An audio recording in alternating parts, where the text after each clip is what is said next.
আমি মোহাম্মদ আকরাম হোসেন, সহকারী অধ্যাপক, ব্যবস্থাপনা বিভাগ, ভাওয়াল বদরে আলম সরকারি কলেজ, গাজীপুর।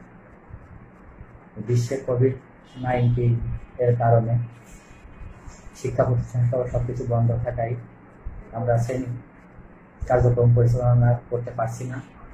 ফলে শিক্ষা মন্ত্রণালয় কর্তৃক অনলাইন ক্লাসের ব্যবস্থা যে নির্দেশনা প্রদান করেছেন তারই আলোকে আজকে আমি অনার্স দ্বিতীয় বর্ষ ব্যবস্থাপনা বিভাগে অর্থায়নের নীতিমালা চ্যাপ্টারের কিছু বিষয় নিয়ে আমি আলোচনা করব।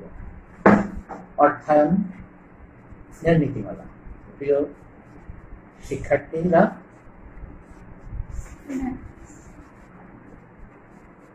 যে চ্যাপ্টার নিয়ে আলোচনা করব সেটা হলো ক্যাপিটাল বাজেটিং, বাংলায় যাকে বলে মূলধন বাজেটিং। মূলধন বাজেটিং বলতে দুইটা জিনিস এখানে আছে, একটা হলো মূলধন আর একটা হলো বাজেটিং। তোমরা ইন্টারমিডিয়েট লেভেলেই জেনে গেছো যে বাজেটিংটা কি। বাজেটিং হলো অর্থের কোনো পরিকল্পনার আর্থিক প্রকাশ, অর্থাৎ কোনো পরিকল্পনাকে যখন আর্থিকভাবে পরিমাপ করা হয় বা মূল্যায়ন করা হয় সেটাকে বাজেটিং বলে। আর মূলধন ফিনান্সের ভাষায় এখানে মূলধন বলতে বিনিয়োগকৃত বা বিনিয়োগকৃত অর্থকে বোঝানো হয়ে থাকে, বিনিয়োগযোগ্য অর্থকে বোঝানো হয়ে থাকে। এই মূলধন বাজেটিং বলতে প্রতিষ্ঠানের অর্থ বিনিয়োগের মাধ্যমে মুনাফা অর্জন পরিকল্পনাকে মূলধন বাজেটিং বা ক্যাপিটাল বাজেটিং বলে। মূলত মূলধন বাজেটিং বলতে সিদ্ধান্ত গ্রহণের সেই প্রক্রিয়াকে বোঝায় যার মাধ্যমে ফার্মসমূহ তাদের প্রধান স্থায়ী সম্পত্তিতে বিনিয়োগ এবং তা হতে অর্থ প্রাপ্তির মূল্যায়ন করে থাকে। বেশিরভাগ প্রতিষ্ঠানই যখন মূলধন বিনিয়োগ করে মূলধনের পরিমাণটা হয়ে যায় বেশি, সেই জন্য তারা একটু সিদ্ধান্তটা খুব গভীরভাবে বা নিবিড়ভাবে নিয়ে থাকে। কারণ মূলধন বেশি, সেই জন্য তারা একটু সিদ্ধান্তটা খুব গভীরভাবে বা নিবিড়ভাবে নিয়ে থাকে। কারণ মূলধন বিনিয়োগ করা হবে এবং সেই বিনিয়োগ থেকেই আবার উপার্জন বা রিটার্ন আসবে।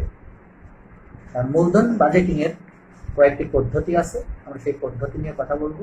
মূলত মূলধন বাজেটিং এর পদ্ধতি দুইটা, একটা সনাতন পদ্ধতি যেটাকে বলা হয় ট্রেডিশনাল মেথড, আর একটা বাট্টাকৃত নগদ প্রবাহ পদ্ধতি যেটাকে বলা হয় ডিসকাউন্টেড ক্যাশ ফ্লো মেথড। এখন ট্রেডিশনাল পদ্ধতির ভিতরে আবার দুইটা মেথড আছে এই মূলধন বাজেটিং মূল্যায়নের জন্য বা টেকনিক আছে। সেটা হলো একটা পে ব্যাক পিরিয়ড যেটাকে বলা হয় পিবিপি মেথড, আর একটা হলো average rate of return. Pay back period means বিনিয়োগ পরিশোধকাল বা বিনিয়োগ ফেরতকাল। একজন বিনিয়োগকারী যখন বিনিয়োগ করবে বা করতে চায় তখন তার প্রথম এবং প্রধান চিন্তা থেকে আমি যে বিনিয়োগ করব আমার বিনিয়োগকৃত টাকা আগে আমার কাছে ফিরে আসা তাই জরুরি, তারপরে সেখান থেকে সে রিটার্ন আশা করে। তাই যে পরিমাণ বিনিয়োগ করে সেই বিনিয়োগটা উঠে আসতে তার কত সময় লাগবে। এখানে বলা বাহুল্য যে প্রত্যেকটা প্রকল্পেরই একটা নির্দিষ্ট মেয়াদ থাকে, সেই মেয়াদের পরে সেখান থেকে আর কোনো রিটার্ন পাওয়া যায় না। এখন আমার প্রকল্পের মেয়াদের ভিতরে যদি আমার বিনিয়োগকৃত অর্থ উঠে না আসে তাহলে সেখানে আর বিনিয়োগ করার কোনো সার্থকতা থাকে না। আর এভারেজ রেট অফ রিটার্ন যেটাকে বলা হয় গড় উপার্জন হার, অর্থাৎ আমি গড়ে কিভাবে উপার্জন আসবে শতকরা সেটাকে বোঝানো হয়েছে। এটাকে ARR মেথড বলে, এটাকে শতকরা হারে উপার্জনের হার বোঝানো হয়ে থাকে। এই ট্রেডিশনাল মেথড যে দুটা পদ্ধতি আমরা আলোচনা করছি, এখানে একটা ডিমেরিটস আছে, সেটা হলো আমরা জানি যে অর্থের সময় মূল্য বলে একটা কথা আছে। অর্থের মূল্য সময়ের সাথে সাথে কমতে থাকে। তাই এই অর্থের সময় মূল্য বলে একটা কথা আছে, অর্থের মূল্য সময়ের সাথে সাথে কমতে থাকে। তাই এই পদ্ধতিতে যদি মূল্যায়ন করা হয় তাহলে অর্থের সঠিক মূল্যায়ন হয় না, যার পরিপ্রেক্ষিতে বিকল্প হিসাবে এখন সবচেয়ে প্রচলিত মেথড হলো ডিসকাউন্টেড ক্যাশ ফ্লো মেথড বা নগদ বাটাকৃত প্রবাহ পদ্ধতি। এই নগদ বাটাকৃত প্রবাহ পদ্ধতির ভিতরে আবার মূলধন বাজেটিং মূল্যায়নের তিনটা পদ্ধতি আছে। একটা হলো NPV যেটাকে বলা হয় নেট প্রেজেন্ট ভ্যালু, আর একটা হলো IRR এটাকে বলা হয় ইন্টারনাল রেট অফ রিটার্ন, আর একটা হলো PI বা প্রফিটেবিলিটি ইন্ডেক্স মেথড।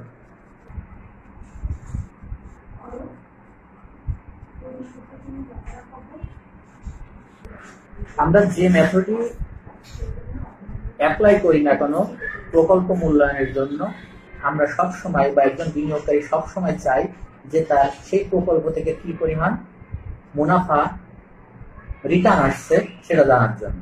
এখন আমি এই যে কয়টা মূল্যায়নের পদ্ধতি তোমাদেরকে বললাম তার ফর্মুলাগুলো আমি এখন তোমাদেরকে একটু তোমাদের সামনে আলোচনা করব। Pay back period, pay back পিরিয়ডের ফর্মুলাটা হলো a plus NCO minus C ভাগ ডি। এ দ্বারা বোঝানো হচ্ছে a year in which the CFAT is nearer to NCO. এখন প্রশ্ন হলো এনসিওর কথাটা আসছে। এনসিও বলতে একজন বিনিয়োগকারী প্রথমেই যে বিনিয়োগটা করে সেটাকে বলা হয় এনসিও বা নেট ক্যাশ আউটফ্লো, বলা হয় এনসিও বা নেট ক্যাশ আউটফ্লো। আর সিতে বোঝানো হচ্ছে cumulative CFAT of the year A বছর যেটাকে ধরা হয়েছে সেই বছরের কিউমুলেটিভ সিএফএটি। এখন কিউমুলেটিভ সিএফএটি যদি বলতে বোঝানো হচ্ছে যে ক্রমযোজিত সিএফএটি, ক্রমান্বয়ে যোগ করে যে সিএফএটি গুলো পাওয়া যাবে। আর ডি দ্বারা বোঝানো হচ্ছে সিএফএটি অফ দ্য ফলোইং ইয়ার এ, অর্থাৎ যে ইয়ারে আমরা যে ইয়ারটাকে আমরা এ ধরছি সেই ইয়ারের পরবর্তী যে বছর সেই বছরের সিএফএটি হলো ডি। আর এ আর আর এর ক্ষেত্রে এভারেজ ইএটি ভাগ average investment into 100। Average EAT বলতে বোঝানো হচ্ছে যে কয় বছরের সিএফএটি সেখান থেকে ডেপ্রিসিয়েশন এবং ট্যাক্স বাদ দেওয়ার পরে নিট যে প্রফিটটা থাকে সেটাকে বোঝানো হচ্ছে। যে কয় বছরের প্রকল্প থাকবে সেই প্রকল্পের সব ইএটিকে যোগ করে তাকে আমি গড় বের করলেই এভারেজ ইএটি পাওয়া যাবে। আর এভারেজ ইনভেস্টমেন্টটা হলো এনসিও কে 2 দিয়ে ভাগ করলেই এভারেজ ইনভেস্টমেন্ট পাওয়া যাবে। আর এখন ট্রেডিশনাল পদ্ধতিতে যেটা এনপিভি নেট প্রেজেন্ট ভ্যালু, অর্থাৎ ভবিষ্যতে যে সিএফএটির টাকাগুলো পাওয়া যাবে, ভবিষ্যতে যে সিএফএটির টাকাগুলো পাওয়া যাবে সেই সিএফএটির টাকাগুলোকে বর্তমান মূল্যে রূপান্তর করতে হবে। এই ক্ষেত্রে মনে রাখবা তোমরা যে প্রত্যেকটা অঙ্কের ভিতরে একটা ডিসকাউন্ট রেট দেওয়া থাকবে, যে রেটের মান দিয়ে আমাকে ভবিষ্যতের টাকাকে বর্তমান মূল্যে রূপান্তর করতে হবে। তারপরে প্রত্যেকটা বছরের সিএফএটিকে যদি আমি বর্তমান মূল্যে রূপান্তর করি তাহলে সেটাকে পিভি অফ সিএফএটি পাওয়া যাবে। সব বছরের সিএফএটি গুলো যোগ করলে টোটাল পিভি অফ সিএফএটি পাওয়া যাবে। টোটাল পিভি অফ সিএফএটি থেকে এনসিও বাদ দিলেই আমি এনপিভি পেয়ে যাব। ঠিক একইভাবে প্রফিটেবিলিটি ইন্ডেক্স বা পিআই এর সূত্র হলো টোটাল, একইভাবে প্রফিটেবিলিটি ইন্ডেক্স বা পিআই এর সূত্র হলো টোটাল পিভি অফ সিএফএটি ভাগ এনসিও। এনপিভির মতোই এখানে শুধু বিয়োগ না, এখানে ভাগ করতে হবে। অর্থাৎ সিএফএটি গুলোকে বর্তমান মূল্যে রূপান্তর করব প্রতিটা বছরের, তারপরে প্রতি বছরের সিএফএটি গুলোর পিভি কে যোগ করব, টোটাল পিভি অফ সিএফএটি পাওয়া যাবে, সেটাকে এনসিও দিয়ে ভাগ করলেই পিআই পাওয়া যাবে।